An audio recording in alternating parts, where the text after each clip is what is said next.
CS diving here August 7th at Doodle, Doodle Creek Pier 3. Go to Afterclan video.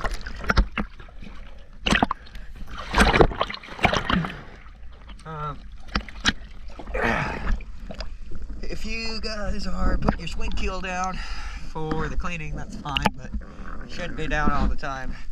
It goes in the mud at low tide and it's not good for it. But let's go take a look.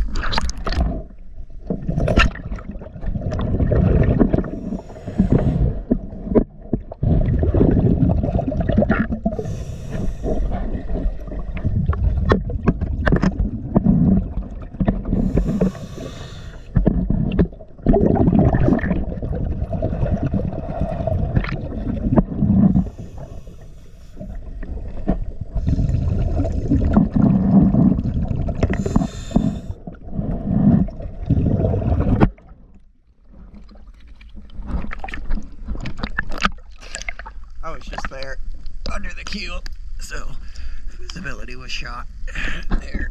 The wind's trying to shake.